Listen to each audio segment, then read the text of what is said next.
सभी भक्तों को राधे राधे, जय पिताजी की। कुछ भक्तों के कमेंट्स आए थे और व्हाट्सएप पे भी पर्सनली मैसेज किए कुछ भक्तों ने कि माला जाप जो है वो किस तरीके से करते हो आप, और मतलब इसको क्या नियम है, मतलब कि हमें माला किस तरीके से करनी चाहिए। तो मैं सबसे पहले आपको बता दूं, जो माला जाप हम करते हैं, कोई भक्त जो होते हैं वो तुलसी की करते हैं, कुछ भक्त होते हैं चंदन की करते हैं, और कुछ भक्त जो होते हैं रुद्राक्ष की माला करते हैं। तो मैं आपको जो बता रही हूँ, तो जब भी कोई भी माला कीजिए, कोई भी माला के, तो पवित्रता का सबसे ज्यादा ध्यान रखना होता है। हम माला फेरते किस तरीके से वो मैं आपको बताती हूँ कि सबके अलग अलग तरीके हैं, लेकिन माला को करने का एक ही नियम होता है। जब भी कोई दीक्षा वगैरह लेते हैं कोई भक्त जितने भी हैं, तो फिर उनके लिए भी जो है पहले उन्हें पूरी इस चीज के बारे में बताया जाता है कि माला किस तरीके से आपको फेरनी है, ताकि जिन्हें ना आती हो वो उस तरीके से कर सके। तो जो भी भक्त घर पर भी अगर दीक्षा नहीं लिया और किसी को गुरु मान लिया आपने, तो फिर माला जाप कैसे करते हैं या फिर अपने मन से भी करते हैं। ये है सबसे पहले झोली, इसको जो हम गोमुखी भी बोलते हैं। ये झोली, इसको गोमुखी भी बोलते हैं। ये हमारी होती है साक्षी माला। अब साक्षी माला किस तरीके से मैं आपको बता दूं, ये जो होते हैं ये बीट्स जितने भी हैं, अब मान के चलिए कि इसमें ना 16 मोती होते हैं इसमें। ये 16 मोती है इसके अंदर, और इसके अंदर जो है ये 4 मोती है।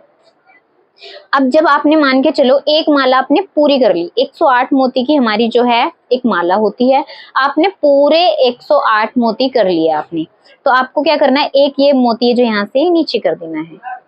फिर आपने क्या करना है, फिर आप दोबारा से माला शुरू करिए, पूरे आपने 108 जो मोती है वो टर्न कर लिए, फिर आपने एक और मोती यहाँ से कर लिए। तो इस तरीके से एक एक करके ये मोती सब नीचे आते चले जाते हैं। आप 11 माला करते हैं, 16 माला करते हैं, तो ये नीचे आ जाते हैं। जब आपकी 16 माला पूरी हो जाती है, तो आपको यहाँ से क्या करना है, जो ये बीट्स होता है इसको ऊपर कर देना है, क्योंकि 64 माला जो है वो मायने रखती हैं। तो जैसे आपकी 16 माला पूरी तो एक मोती ऊपर, फिर 16 माला पूरी आपकी, फिर एक मोती ऊपर। इस तरीके से जो आपको ये माला, साक्षी माला जो है वो होती है, इसको काउंटर भी कहते हैं।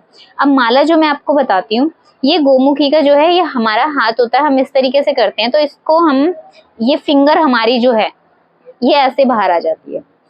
बाकी की जो हमारा हाथ है वो अंदर की तरफ रहता है, क्योंकि जाप जो भी हम करते हैं अपना कर्म फल कभी किसी को दिखाते नहीं है, इस माला में ही हमारा सब कुछ है।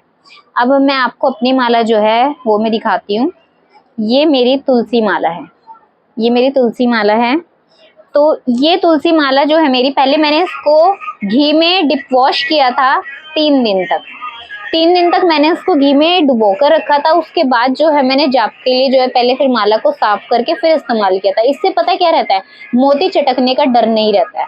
मोती चटक जाते हैं, फिर भक्त सोचते हैं कि हम माला बदल लेंगे। आपने अगर माला अपनी बदल ली, आपकी माला कहीं खो गई या किसी ने आपका जाप कर लिया इस माला से ही, किसी और भक्त ने कर लिया, तो आपका सारा आधा पुण्य फल जो होता है वो चला जाता है, आधा कर्मों का फल आपका चला गया, आपने जितना भी किया। तो इसलिए इस माला की बहुत अहमियत है।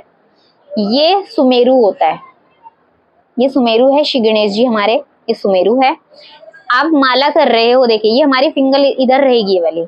इस तरीके से कुछ भक्त होते हैं कि क्या हमसे टर्न करना है, तो आप इस मोती की सहायता से, जैसे कि मैं आपको एक, जैसे में राधा राधा का जाप करना है, तो यहाँ से शुरू किया, पहले सुमेरु को आप प्रणाम कीजिए, फिर उसके बाद ये मोती हमारा, तो हम इसको बोलते थे राधा राधा राधा राधा राधा।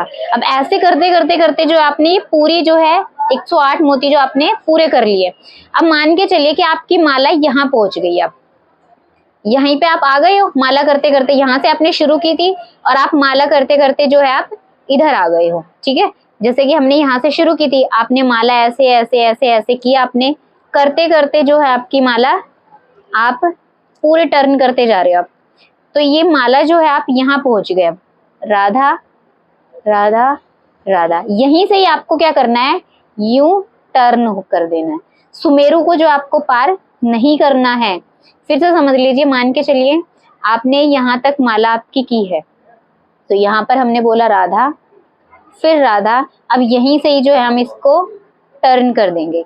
सुमेरु को पार नहीं करना है, ये माला जो है, वरना ये मानी नहीं जाएगी, आपकी मान्य नहीं होगी। तो इस तरीके से जो आपकी 108 जो है माला वो पूरी हो जाती है। जैसे ही मेरी 108 जो ये माला पूरी हो जाती है, तो उसके बाद में आपको क्या, इसको झोली में रख के करने की पूरी कोशिश कीजिए। क्योंकि जब भी आप माला करते हैं तो आप ये किसी को भी दिखाइए मत कि हम जो है वो माला कर रहे हैं।